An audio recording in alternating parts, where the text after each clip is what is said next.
Good morning, bienvenidos, guten Morgen, ohayo gozaimasu, etc. So I am Dr. Jeff Carpenter. I'm the director of the Teaching Fellows Program. Hopefully you remember that from yesterday. Many of you I enjoyed getting to meet and talk to last night. And if I didn't talk to you last night, I hope I get to talk to you today. So I am the director of the Teaching Fellows Program. And I am super excited that you are here this weekend to learn about the Teaching Fellows Program, get to know us a little better, us get to know you a little bit better. And I just have to say that every year when we get our Teaching Fellows applicants' files, it is just inspirational and heartwarming to me to get to read about such talented young people who want to dedicate their lives to education. So if you're a Teaching Fellow prospective student, can you raise your hand? Okay, and I want you to turn your hand to the back of the room, okay, and I want you to pat yourself on the back because you are amazing young people and you've accomplished a lot already in your young lives, and we really want every single one of you at Elon University, right? I don't actually have enough Teaching Fellow slots to offer to every single one of you, but we want all of you at Elon University. We produce excellent teachers here, Teaching Fellows or not. But we're going to focus mostly on Teaching Fellows during this overview session.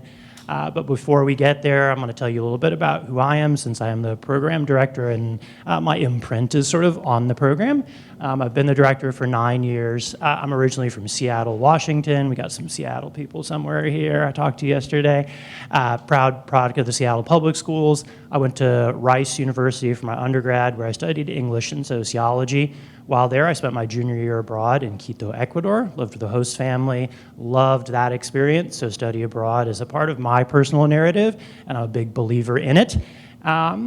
After my undergrad experience, I didn't actually study education undergrad, but I wanted to travel, and the Japanese government hired me to teach middle school English in a little mountain village where I was the only non-Japanese person. And so I got kind of thrown in the deep end of the pool in terms of teaching. Fortunately, I had a co-teacher, had a really powerful experience there, learned a lot about education, and I learned also how much you can learn by being exposed to education systems outside the one that you grew up in. So I realized at some point during my time in Japan that I was kind of doing brain surgery and heart surgery unlicensed, right? So teaching is brain work and heart work, and I kind of thought maybe I should go get educated about how to do this. And so the way the Japanese school year lined up, I needed to fill a gap before I could start grad school, so I went and taught in Honduras for a year at an independent bilingual school there. Taught middle school and high school. My classroom had 3 cinder block walls and a chain link fence was the 4th wall. All my students were fluent in English. They were mostly Honduran kids. We did the standard 9th grade To Kill a Mockingbird, et cetera. It was all a bilingual curriculum. I learned a lot there, very different things than I learned in Japan, where the education system is super well-resourced and established, and I got to kind of learn a little bit more and develop a little bit myself during that time in Honduras. And then I did my master's degree at Harvard University. I then taught in Virginia for a number of years at the high school level. I was mostly an English teacher. I was also a licensed ESOL teacher, so I sometimes did sheltered English classes. I coached. I was a sports coach as well as a teacher. Loved that experience. I know some of you all are interested in that. We have a coaching minor. It's a great combo way to impact students' lives in sort of multiple spheres. I was a department chair, and I started working on my PhD at UVA. So I have my PhD from UVA. We came to this area, to North Carolina, because of my wife's work. She's also an educator. And I taught at Carborough High School down the road. Carborough people or Chapel Hill people. I know we've got at least some Chapel Hill people here. And so I taught while I was doing my dissertation. And then I came to Elon in 2010. So I've been here a while. It's the longest I've been in any single job, and I love it here. And I think we have a lot to offer as an institution. I've been the Teaching Fellows Director since 2014. So that's a little bit about kind of my professional resume, but more important than any of that is my kids. And I want to talk to you about my kids, not just because they're cute. So Lila over there on the left is a Jacinda Ardern fan, former Prime Minister of New Zealand, because we spent a semester in New Zealand with the students there. So she's reading about Jacinda, and then that's my son Mateen there with his cousins, Elijah and Sophie. That was just last weekend. We were visiting up in Charlottesville. So the work of teacher prep, for me, I think about what kind of teachers would I want Mateen and Lila to have, right? And that's what drives me and animates me and gives me the passion to do this work, is I want the Elon grads to be people that I would be excited for my kids to have as teachers. So parents, you all know this, right? We don't want just like teachers for our kids, right? We want teachers who are gonna see our kids for who they are as unique individuals who really get them and want to get to know who they are and figure out their strengths. And so when I work with these young people, I'm trying to get them to a standard where, yeah, I would want my kid to be working with them, to have them as their teacher. And they are, I don't want to sound too dramatic, but young people, like, I would literally die for them, okay? They are the most important thing in the world to me. And so I think you probably know this, but like, you haven't set for yourself a professional goal, just a profession. Okay? You've set for yourself a professional goal that is a calling. Okay? Teaching is, I believe, the most important work you can do, and you are dealing with families' most precious commodities, right? So all of your parents, you are the most precious thing in the world to them, right? And so you need to sort of realize this is really important work that you're stepping into. And I want life-changing teachers for my kids. I'm going to tell you now a little bit about a life-changing teacher of mine, if this thing would work. Can you advance me a slide? It stopped working. Okay. So the woman on the left there is Elaine Wetterauer, and she was my 9th grade English teacher, and then I was fortunate enough to have her again as my 11th grade English teacher. And my senior year, she let me TA for her. And so I spent a lot of time in high school with her, and she was a life-changing teacher for me and for many people. She was an English teacher. She was really good at the technical stuff, right? So it is important as a teacher to have technical skills. You got to know, if you're an English teacher, how to teach literature and how to teach writing. She was really good at that, right? Part of why she had such a big impact on me is she laid the foundation for me to be a good writer, right? And good writers are clear thinkers and can express themselves. And so she impacted me in that academic way, but she was also just amazing with young people, right? She knew when you needed a hug, a smile, some encouragement. She also could figure out when you needed a kick in the tail, right? And a different kind of love.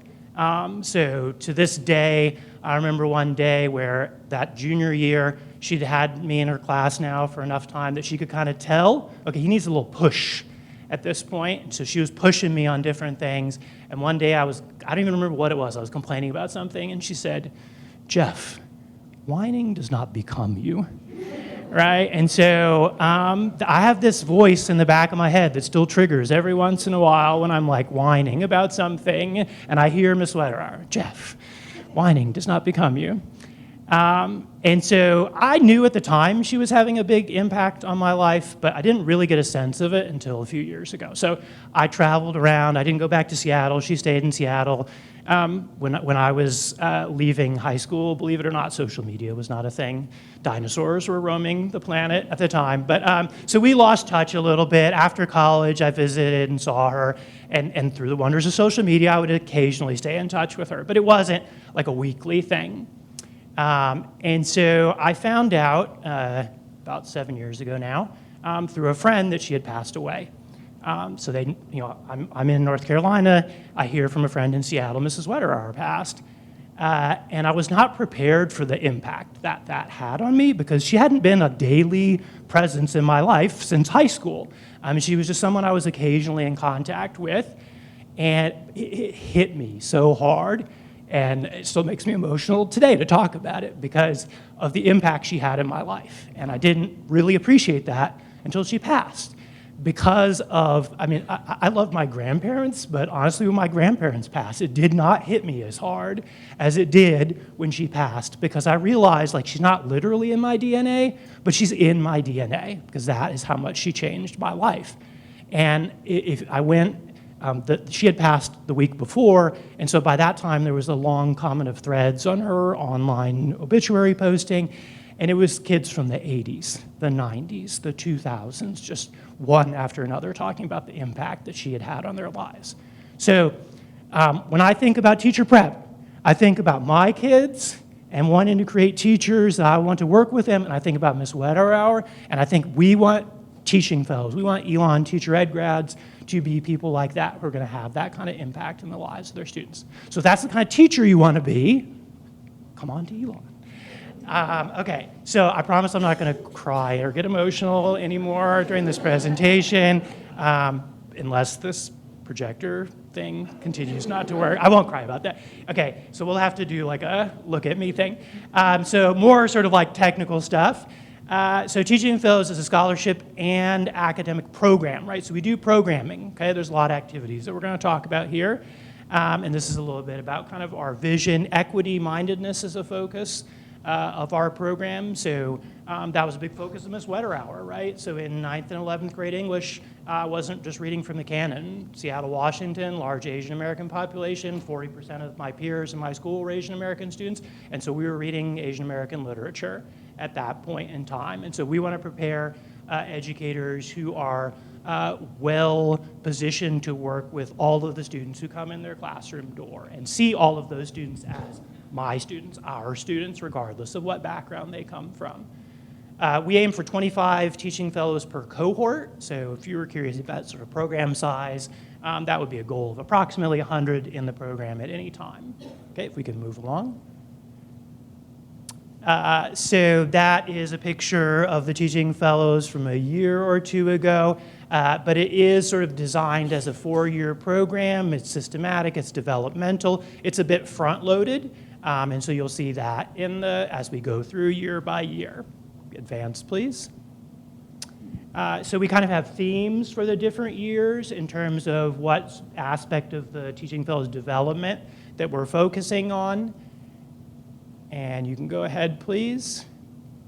And this is a little bit about the current enrollment. So we do draw from a variety of places. North Carolina is our biggest group, but not the majority by any means. We do sometimes get international teaching fellows over the years. Currently, Izzy Stimson is a senior who's from Australia. And I was just talking to a peer of hers who was saying that the students she's in student teaching right now, and they all want to talk to her about Australia. Okay, go ahead, please. All right, and so numbers, you might be interested in this. We have upped the scholarship amount for this incoming cohort to $7,500 per year for 4 years, assuming you're making adequate progress. And then all the programming is valued at another $7,500. So if my math is correct, that we can think of the program as being a $37,500 program between the scholarship money and the paid for programming. Okay, advance, and I think I'm done. Yes, for now. For now, yes. Good morning. I am Erin Hone. I also met several of you last night. I teach in the elementary education program here at Elon. I am an Elon alum, and I am an Elon Teaching Fellow alum. And so my history here coming to Elon, both as an undergraduate student and now as a teacher educator, is weaved within the program history. So I did not plan to come to Elon at all. It was not on my radar at all until about partway through the fall of my senior year of high school. And I am a North Carolina resident. Elon seemed too far out of my reach, my family's reach financially, so I saw myself more at a public institution in North Carolina. My high school English teacher was an Elon Teaching Fellow alumni, and she recommended that I look into the Teaching Fellows program, knowing that I was interested in education, and specifically looking into it at Elon.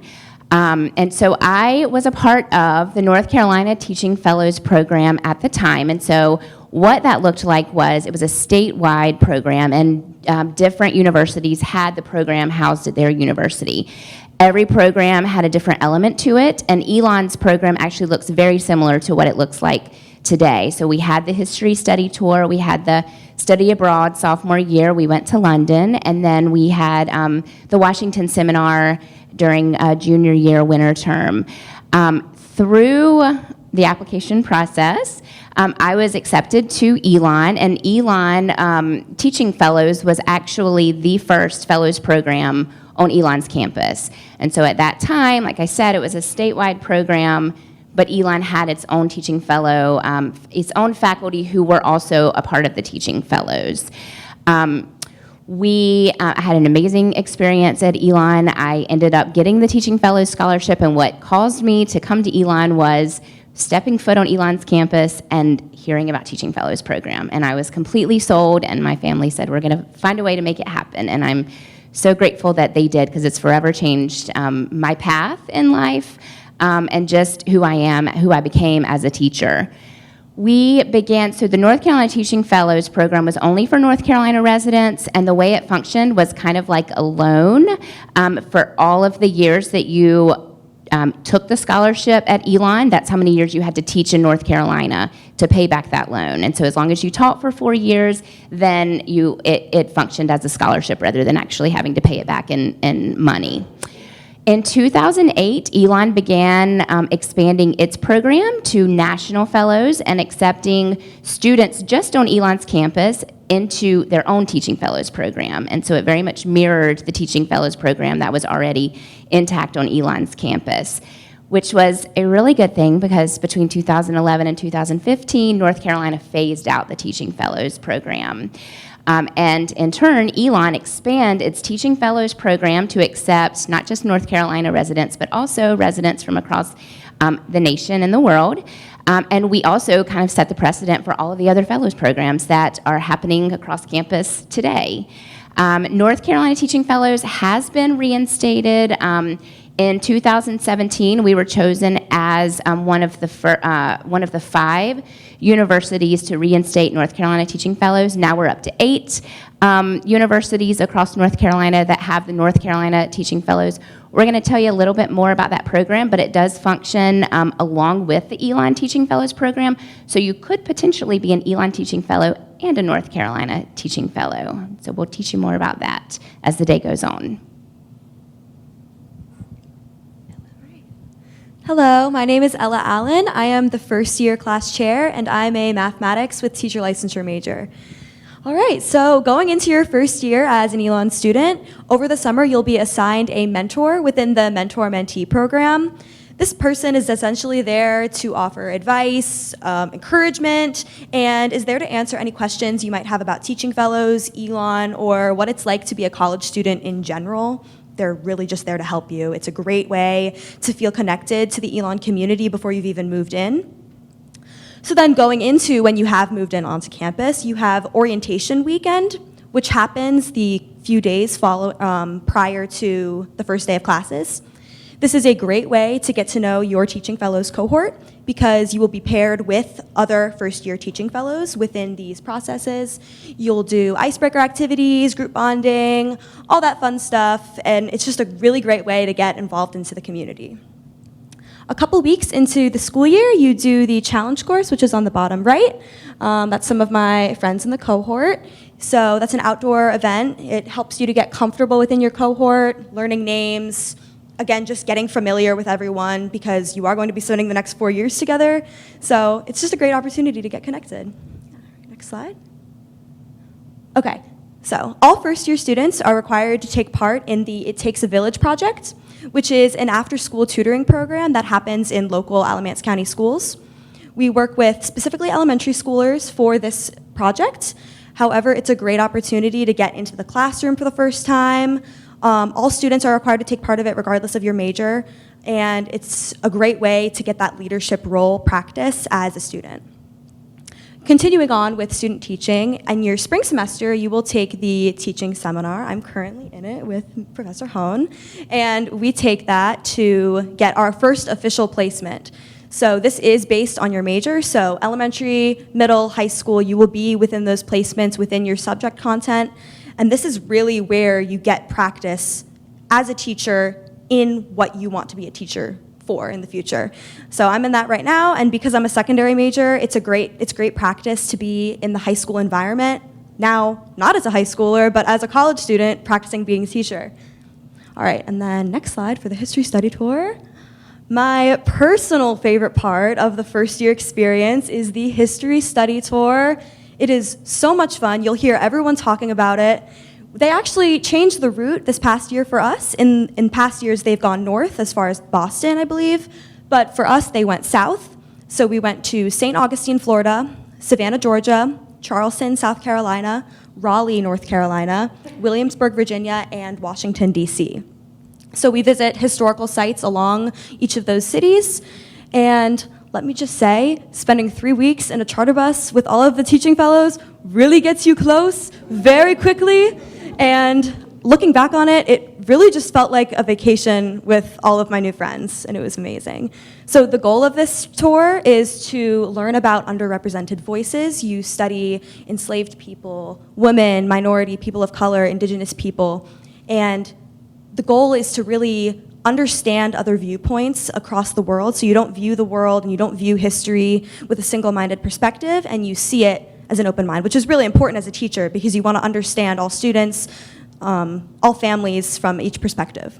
So the first year experience definitely gets you right into the program, and you feel really involved as an Elon member of the community. Thank you. All right, so normally we'd have a junior talk now about the sophomore year because the sophomores are all abroad, but a lot of our juniors are actually abroad too because we had a little backlog due to that thing called COVID that happened. So I'm going to talk a little bit about the sophomore year. So in the fall, you're on campus and you do some activities. There's a sophomore retreat at the beach, so that's our group from the fall at the beach. And some of that is prep for going abroad. So if you could advance the slide, please. And then in the spring, you study abroad in Dunedin at the University of Otago, which is on the South Island of New Zealand. You flat, which is over that picture on the left, is you stay in a flat with other international students and one Kiwi host. People from New Zealand are called Kiwis. There's also the flightless bird and the fruit. So you have a Kiwi host that is a New Zealander who is in your flat along with some other international students. And so that's the living situation. Dunedin is a beautiful town on the coast, so part of the curriculum is you take a surf lesson. You may bungee jump. That's not a required part of the course, although strongly encouraged. And you take 2 education courses. They're called papers there. But you take 2 education papers, and one of those really introduces you to the New Zealand education system. The other culminates in a teaching placement in the school. So as a sophomore, towards the end of your semester, you have a 4 to 5 week full-time every day. You go into a classroom with your Kiwi host teacher, and you're teaching the cute little Kiwi children with their adorable accents. You are exposed to the bicultural structure of the education system there. So the Maori are the indigenous people of New Zealand, and it is enshrined in New Zealand law that the education system is bicultural. So you learn about indigenous educational frameworks. Te Aho Matua is the Maori educational framework that underpins some of how public schooling is done there. And so that is a big part of the experience there. And if we could advance the slide, please. There are a lot of fun experiences to be had outside of the classroom as well in New Zealand. New Zealand is kind of the adrenaline sports capital of the world, if you didn't know. So there's the bungee jumping. It's just a naturally beautiful place. So that beach picture in the middle there is Tunnel Beach, which is just outside of Dunedin. Some of the students there are the students who stayed with me. I was there as faculty in residence when the pandemic hit, and some of the students did decide to go home, but a group stayed with me and my family, and we did the lockdown, the initial COVID period there in New Zealand, and got to do some fun stuff regardless. As I mentioned, we now again do have students there as of this semester. And so the partnership we have there with the university is quite strong, and they were committed to sort of keeping the program alive, and even though we had to pause it for several years. And Felicia actually went, and she'll share a little bit about that as an alum. But at the next slide, we've actually got a video, I believe, from one of our students who is currently there. She just sent us it this week. She bungee jumped last week, and I heard she was crying up until the moment she jumped, but she did it. So let's hear from Lindsay. Kia ora, hello from New Zealand. My name is Lindsay Hefty. I'm a sophomore teaching fellow, and I'm currently studying at the University of Otago in Dunedin. This semester has been a whirlwind of trying new things and experiencing New Zealand culture. From bungee jumping in Queenstown to learning about the New Zealand National Educational Curriculum, my cohort and I have been having the time of our lives. This semester is the first time in 3 years international students have been able to study in New Zealand, so I cannot wait to watch the cohorts below me and maybe some of you experiencing this life-changing semester. I'm sending all of my love. I hope you guys have a fantastic Fellows Weekend. Kia ora. All right, hello, my name is Grace. I am one of the very few juniors that are on campus right now. I had to do things a little bit backwards, so I'm not in New Zealand with the rest of my cohort, but I'm glad to be here with you all. And I'm an elementary and special education major, and I'm going to talk to you a bit about the highlight of junior year as a teaching fellow, which is our Washington seminar. So for those of you that don't know, Elon has a J term, which is 3 weeks in January, where students can take one class, 3 hours every day. It's intensive, but it's really fun, especially as a junior teaching fellow. So our class that we take is called Politics and Education. So we'll spend the first few days of J term on campus with 2 Elon faculty, the same 2 actually faculty have been teaching this class for quite a few years, so they co-teach it together, and they also travel to Washington, D.C. with us. So we spend those first few days on campus taking, kind of getting our bearings in federal policy, national policy regarding education, and then after that first week, we hop on a bus and ship off to Washington, D.C. So what a typical day would look like in D.C. on this trip. You wake up, go to class for a few hours, and then our professors plan events, go to museums in the afternoons to kind of support the content that we're learning in class. So a few of the places that we visited the National Museum of African American History and Culture. We visited the Smithsonian Museum, the National Portrait Gallery. My favorite events were always the speakers that our professors planned for us. So we visited with DC Public Schools Central Office. There was a whole panel, including a Teaching Fellows alumni. So we got to ask a lot of questions from these stakeholders that are actually involved in policies and implementing policies in a large urban district like DC. So we got to really draw connections between what we're learning in class and then these people that are actually doing what we're learning about in class. We also got to speak with someone from the Fordham Institute, as well as a Teaching Fellows alumni from the National Education Association, which is a teachers union. One of my other favorite visits was we went to Hardy Middle School in Washington, D.C., and we spoke with a Teaching Fellows alum about administration, so getting down to that kind of local level of politics, because that's kind of the goal of the course, is to look at it from a national, a regional, and then a local level. So the way the course progresses really fits with that kind of goal in mind. And not only we have a little bit of free time in DC, so we were able to explore some of the monuments. Some of my peers actually went and visited the Supreme Court for a session, so it was really cool that we got to do that. But after our 10 days are up, we head back to Elon and we spend the last few days on campus, kind of closing out the course, looking at big picture, what kind of power and influence teachers have in the classroom. And I think it's a really great perspective for future teachers to have. Kind of could get forgotten, but Elon makes sure that you have that perspective and that you're always thinking about the politics of education as a future teacher, because it is a big part of our career. And I had a really wonderful time, and I'm very glad that I got to go on this trip with my cohort.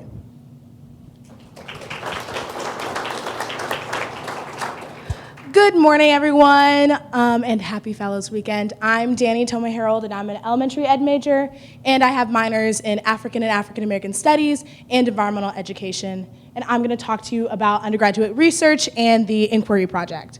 So one of my favorite things about the Fellows Program is the Inquiry Project.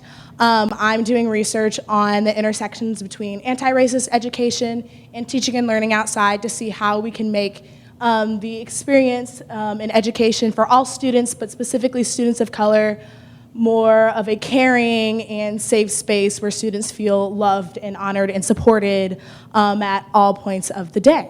And so I think without this research project, I would not be able to do some of the things that I love to do with my students every day. So last week I actually took some of my students outside for a math lesson, and we looked at area, and my students, my third graders, did 28 times 72 with some third grade strategies. Right, so good. And so the inquiry project that you'll get to do really informs your teaching, and it helps show me. I interviewed 47 people about what they did, and with justice-oriented education, anti-racist education, and teaching outside, and it really informed the teacher that I wanted to be. So there are several different kind of sizes of projects. Starting your summer, before your sophomore spring, you'll start asking different professors around, start getting an idea, and posing a question. And so your research project can be about literally anything under the sun, as long as it somehow ties in education. Your mentor does not have to be within the School of Education. Mine is, but I know other people, especially some of the secondary education folks, who was like, I had a really great professor in this other field, and I still want to do something with education, but I want them to be my research mentor. And so you can do a project that is as little as 40 hours a semester, or you can take research credit for it, or you can do something that is as big as a Lumen Prize or the Leadership Prize. The Lumen Prize is our research scholarship for $20,000 over the course of 2 years. Some of that can be used for tuition. The rest of that is used just for your research expenses. And then the Leadership Prize is a little bit of a research component, but also a leadership component where you're getting out into the community, or whatever community that you're working with. I am a recipient of the Leadership Prize, so with my research, I got to create workshops for some of the local teachers in the area to learn more about how to teach outside from a justice-oriented standpoint, and I got to lead 2 workshops, and it was really, really great. And so the only thing that's required is that you teach at SURF, or that, not that you teach at SURF, that you present at SURF, which is our student undergraduate research forum. And so at that, you have poster sessions and presentations where you get to share all about your research all day. It's April 26th, no classes that day. It's all dedicated to hearing about your peers from various majors and what they were researching. And so that's some of my favorite things about the inquiry project. It also helped me. I'm working on a manuscript. It really opens a lot of doors. I'm trying to get something published. I presented at 5 or 6 international and national conferences. It really opens the door to wherever you want to go. Again, it can be as big or as small as you want, but it is one of the most, in my opinion, like formational experiences that I had at Elon, and it was just amazing, and I wouldn't have been able to do it without the Fellows Program. So, thank you. Thanks, Mary. Hi, everyone. My name is Kayla Mead, and I am the senior class chair, and I'm from Worcester, Massachusetts. Before I get into the senior experience, just touching on what Danny said, isn't she amazing, everybody? Research for me as well has been one of the most impactful parts of my Teaching Fellows experience. I had the opportunity to present at an international conference in Hawaii last month, so that was really nice coming from the snow in Massachusetts and getting to go to Hawaii in January. But again, research is really what you make of it. So to jump into the senior experience, which is way off in your future right now, senior year is a lot about kind of reflecting on your past years of Teaching Fellows and looking forward to your life past Elon and what you want to do with your future. So we really start off the semester with our senior retreat and our senior celebration. So we get to sit with all of the other cohorts at the senior celebration and just talk about all of our favorite memories from our 4 years. And then at the senior retreat, you get the chance to talk about those experiences on a more professional level and talk about, okay, how can I use these experiences to boost me up in those interviews that I'm going to have in the upcoming months, and how can I apply these things to my future teaching? So you'll get the opportunity to sit down with Dr. Carpenter and talk about, okay, I want to go to grad school, I want to teach abroad, I want to teach in North Carolina, and he'll have all the resources for you and help you get set up with that. The other most important part of your senior year will be your student teaching. So while all education students will participate in student teaching, what's nice about having teaching fellows is you have that tight-knit community, so you have each other to support each other through this process. So for student teaching, you'll start in a placement in the fall. You'll do your methods hours, which varies depending on major, but for me, I'm elementary ed with a math minor, so I had 80 hours in my school placement in the fall. And then this spring, now I'm here full-time, 7 a.m. to 4 p.m. every day in the classroom with my kids. You'll have the opportunity to teach full-time, so you're teaching every lesson of the day for 6 weeks straight, and you get the full teaching experience right before you're applying for jobs and stepping into the real world. So it's a really great opportunity. And if that sounds overwhelming, I promise you, like, Elon sets you up and gives you practice starting in your first year in the classroom. So by the time you get to your senior year of student teaching, you're ready to go, you know what you're doing, and you're just loving every minute of it. So there's a picture there of my classroom there, and I love those kids with my whole heart. So yeah, just really preparing for the future, but also reflecting on, you know, all of these great experiences that they've talked about. Also, while I'm up here, I just want to take this second to let everybody take a deep breath. I may be old, but I remember exactly how you're feeling right now. So I just want to wish you all the best of luck. And I won't be here next year, but I hope to see you all on the Elon Teaching Fellows Instagram next year.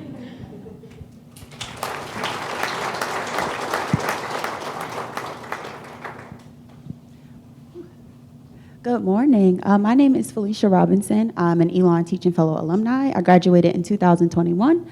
I'm originally from Philadelphia, Pennsylvania. Currently, I'm a first grade teacher in my second year of teaching at East Lawn Elementary School in Burlington, North Carolina. So I graduated. It's a picture of me up there with that man over there.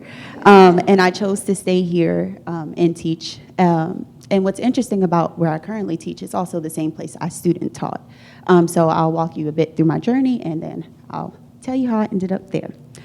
During my time at Elon, I was an elementary education major with a minor in African and African American studies. I was also a teaching fellow, obviously, but I was also an Odyssey scholar, too, during my time. So I had all of the experiences that were talked about here. I started with History Study Tour. I started my inquiry project, went abroad in New Zealand. As mentioned, I did not bungee jump. I did the world's largest swing. Very fun. And then from there, I came back, completed that inquiry project. During 2020, the pandemic hit. So that made my inquiry project a little bit different, as well as my student teaching experience. During my student teaching, it was all virtual. So I started my placement in the fall virtually. It continued into the spring virtually, even though some schools had returned. So my student teaching experience did not look the traditional way, but it was still enriching nonetheless, and it was the reason why I decided to stay at that school and still teach there. And as Kayla mentioned, all of these experiences are transformational. They prepare you. You're actually over-prepared. You're overqualified when you come into the workforce. So before I graduated, I was considering 4 different job opportunities. One being my one being the school that I currently teach at, one in Baltimore, one back at home, and another in Chapel Hill. So this was all prior to graduation in my experiences. And I think teaching fellows, between talking to Ms. Fish and Carpenter and some other mentors, I was able to make the decision that felt best for me. I was really weighing all of my options and seeing how my experiences in teaching fellows would best serve me in the job that I wanted. And I found that I have taken something from all of those experiences. I apply them today. This is actually my class when I was in New Zealand. And I still think about these students as I teach my current students. So all of these opportunities are really enriching. They make you a competitive applicant because I found that not a lot of teachers have taught abroad prior to graduating. Not a lot of teachers have conducted undergraduate research. Not a lot of teachers take the time to think about the ways in which history was written. And all of those things make you a standout applicant. So Teaching Fellows is great at Elon, and it really shifts your Elon experiences, but it makes you even better as a future teacher. Thank you. Hello, everyone. If you saw me with my fist pumping anytime the word math was said up here, it's because I am a high school math teacher in North Carolina. My name is Ben Rogers. I'm originally from Connecticut. My family still lives in Connecticut, but I am now here in North Carolina and have been here for 4 years. I laugh when current students use the word old because I graduated 4 years ago and I'm the oldest student on this panel, and that's not okay, in my opinion. That is not okay. But I teach high school math in Cary, North Carolina at Green Level High School. My major during my time at Elon was pure mathematics with teacher licensure, and I also minored in statistics. And in my current job, I also serve as the head golf coach and the advisor of student council, so I really enjoy being involved in my school besides just teaching academics. What I really want to start with are some of the things that I was involved in at Elon. I had the opportunity to study abroad 3 times, so at Elon, study abroad is really emphasized. Part of that study abroad was doing a jazz band tour through Italy, which was a really cool experience, 4 weeks in the summer. Really enjoyed that. And then I was part of the Teaching Fellow program before we switched over to New Zealand, so I actually studied abroad in Oxford, United Kingdom, which was an awesome semester.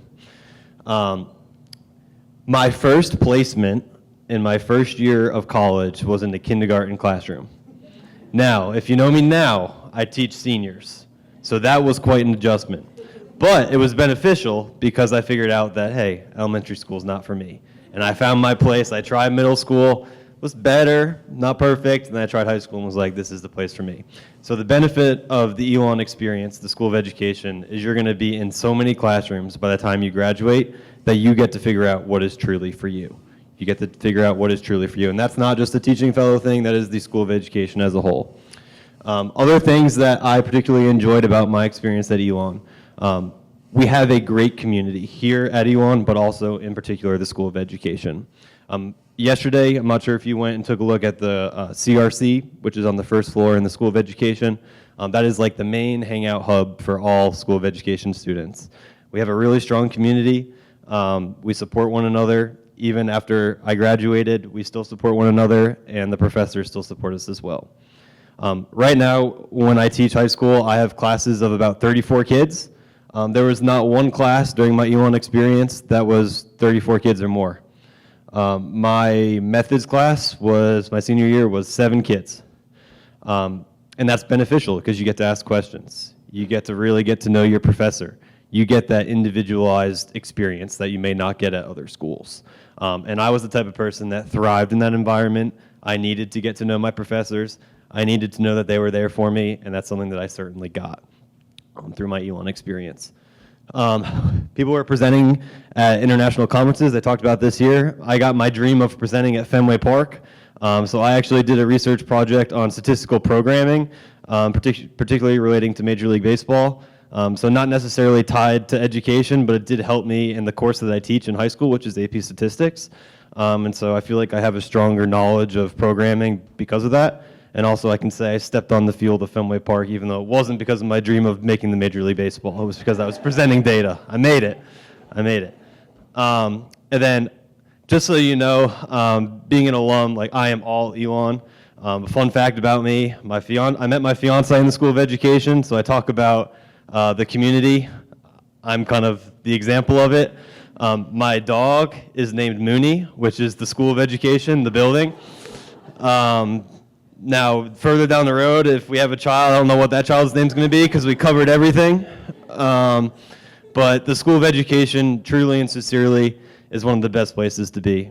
And I am so confident that you and your child will be fully supported throughout their journey because I feel like my 4 years couldn't have gone any better. And so just trust me with that. As an alum 4 years later, I wish I could go back and do it again. But just you're in a great position, and welcome, and thank you for choosing teaching as your profession.